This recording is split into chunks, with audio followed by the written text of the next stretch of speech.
After the first semester, I woke up having a severe seizure. I remember my father asking me a question, and my mother too was like, "Are you doing drugs? What happened to you? Why are you having a seizure?" You know, imagine that they were like, "Are you okay?" The first question was, "Do you do drugs?"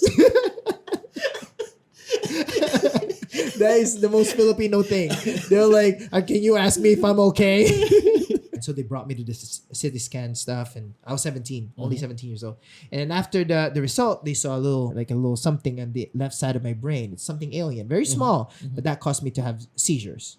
And so imagine 17 years old. I don't know like how to respond to it. Like I was very scared. I have so many dreams, that now I might be hospitalized, paralyzed, and all that kind of stuff. I have so many thoughts in my mind.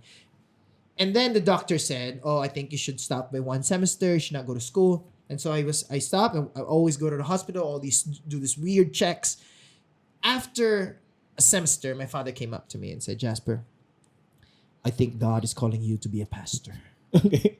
The look in his face, as if he's like he has this inspiration, and I'm like, "What? No, I'm not. I'm not gonna do. I'm not gonna be a pastor."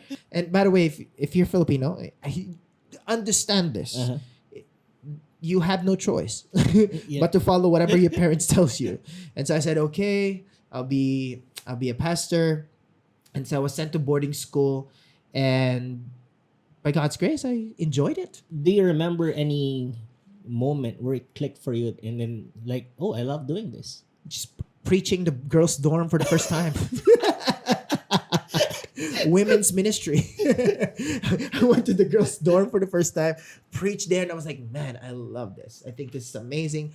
I fell in love with it. And since then, second, third year of college, really enjoyed doing ministry, like preaching, visiting people, just praying for them. And every 6 months, I have a checkup on my brain to check what's inside and how it's doing.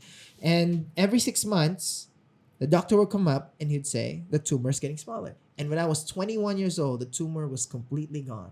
Zero, not there. There's no medication, no diet that I've changed. I was not vegetarian then, so it was not because of my diet. It was, if you're a Christian, I would say this is all about God's grace.